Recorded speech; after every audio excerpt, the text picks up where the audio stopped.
How would you put where would the border be on that freedom of speech? At what point does it stop becoming freedom of speech? I think if my views or my actions actually are in contravention or are going against the public views, I think to me there is a reason actually to worry there. If they're going against the public views? Yes. Okay. Kadara? Well, I would vehemently disagree with that. I think freedom of speech is only important, actually is not only important, is most important when you're actually saying things that are not popular. That is when you really need to be protected, you know. I think going by what, I agree with pretty much everything Henry said, but also add that it doesn't just constrain action on the part of the state. It also constrains action on the part of society in the sense that if society strives to shut people down, to not give them the room and the space, or to disallow them that space to speak, you know, that is also an infringement on their freedom. So it's not just the state that is being constrained here. It's very much a right that is exercised primarily by individuals.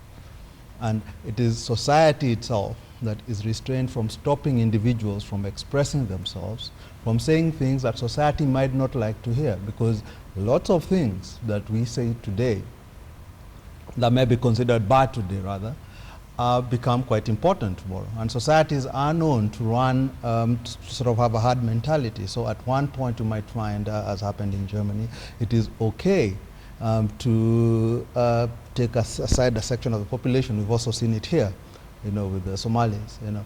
And that becomes a convention everybody accepts. But we need the voices that tell us, actually think about this. You know, this might not be right, this might not be correct, and those spaces have to be protected. Okay. Michael, if you may, let me just clarify. When you look at Chapter 4 on the Bill of Rights, I think a lot of these things are laid out bare. And as part of my clarification, what I just said, if actually I'm abusing you, you see, it actually goes against your rights as well. And I cannot purport to claim that I have the right to abuse you in expressing my views and purport that actually I have freedom of speech. I think it is not right. In terms of abuse, maybe that there could be agreement, but if you're saying something that is unpopular, that does not necessarily add up to abuse. But you see, the Constitution says that my expressions should not infringe on yours as well. Mm-hmm. Yeah, and it's acceptable that what Yanken is saying could be seen to be aspects of the Constitution, but he's narrowly reading it for convenience. One is for him to understand that freedom of opinion cannot be restricted regardless of the circumstances. That's one thing he needs to know. That for me to have an opinion that he's dark-skinned or he's light-skinned, that is not based on the opinion of all others. It's not an aggregate of what society thinks. I'm entitled to have that opinion, your own opinion, unencumbered. Mm-hmm. So he must understand that. But two, in the event that he feels by Henry expressing himself, he has abused him, the state has no role in that. And that's why I kept talking about the state. The state has no role. It's me who would have abused him. All he needs to do is to use existing civil law remedies to sue me. Where is the state getting the reason to say I have abused Yanken and it's taking responsibility for that? Mm-hmm. You see, because what he calls an abuse could just have been a difference of opinion. And because we didn't agree, it is easy for people in this society, when you do not agree, to say you are abusive. And we must understand that this country has chosen a system of governance that is called democracy. It is slightly different from totalitarianism. In totalitarian systems, court poets and leaders determined how other people thought and expressed themselves. And therefore, the view of the court poet was the view of the country in that situation. We've just moved away from those days where if somebody within the government has an opinion, that opinion has to be rolled over 45 million people, and anybody who says no would be then claimed to have abused their freedom of speech. So that is one. But two, in thinking about the negative role that the state has, try and think when senior government officers or public officials inflame emotions. You know, they brand you so that you can be ostracized. You see that? They've incited the public against you.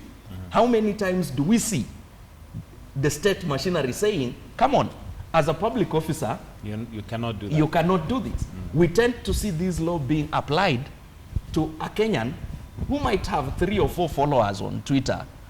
You know, and what this process has done is elevate them. All right, I'll come back to you, Henry Mine. I want to hear what Clay has to say. As an editor, you sit on the desk and you're one who is tasked with the responsibility of basically communicating to the public by use of print. Your take on freedom of speech? I think based on what this gentleman have actually said, I think it all boils down to probably taste, because I mean, like the way Henry says that he would say like Crispus is probably dark-skinned or light-skinned and all that.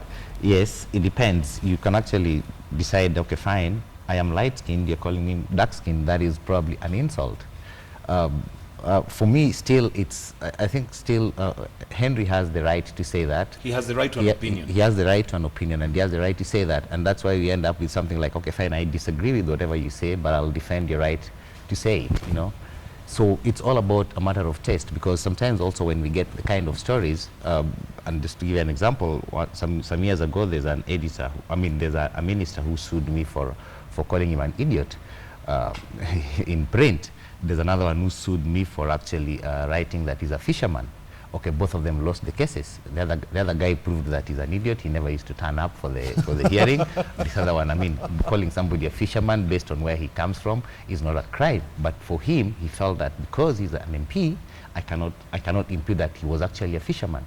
That's not an insult. But to him, he felt that it was an insult, and it was not criminal libel. It was a civil case. You see, so that's where sometimes I feel that the state does not need to come in. And now, when it comes to responsibility, I know all these rights and all these freedoms, they have responsibility. It's about the way you enforce. You actually tell me like, okay, fine, you spend, as a politician, you spend your whole weekend calling other people names. And probably if I say like, that is wrong, you start throwing back the responsibility bit at me, that you should not be doing that because you're actually, you're abusing your freedom of speech. Okay. So I think responsibility is what we need to be defining here, because it is that responsibility that is causing all these things. At what point do you say that, yes, that person was not responsible enough and abused his or her freedom of speech? Yes, and who will govern that responsibility? Because, like you mentioned, when you said the member of parliament was an idiot, to him it was an insult. To you, I guess it was just an opinion. His brother told me so, yeah. May I say something here? I think we've got to also be careful about seeing this simply as an issue of between individuals. Actually, a lot of, in fact, I would say the vast majority of the times that freedom of speech is curtailed, and as we have seen recently here in Kenya, is when you actually go up against the state. And what the state tries to do is to propagate a single narrative that it hopes everybody will buy and regurgitate. And so when we see others who give alternative views, alternative versions of events, for example, the Adde events, they are quickly being bundled up, being jailed. And by the way, there is no law that stops it. That prohibits any of the things the state is saying, from the pictures of dead soldiers to what Yasin Juma was grabbed for, which was pictures of burning KDF vehicles. There is no law that prohibits this. The state just doesn't like that they are saying this, and they are countering the information it itself is giving. Yeah, what Gadara is saying is actually probably we are probably the state, or let me say just we as a nation, because at times when it's between individuals also, we are actually not understanding, or we are not using the laws well.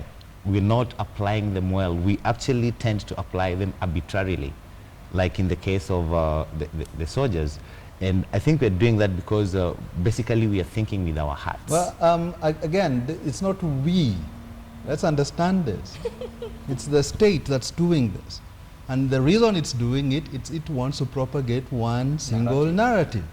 You know? And we've got to be very careful when it comes to that, because we have seen during the Moi days what could happen when the state propagates one single narrative. When all you hear is Fimbo ya Nyayo, is an example church, is to you try can't and hold them think to account. that there was, in the last year, there was a time when an AP camp was attacked in the northern regions. And the narrative that came from the CS interior was that attack didn't happen.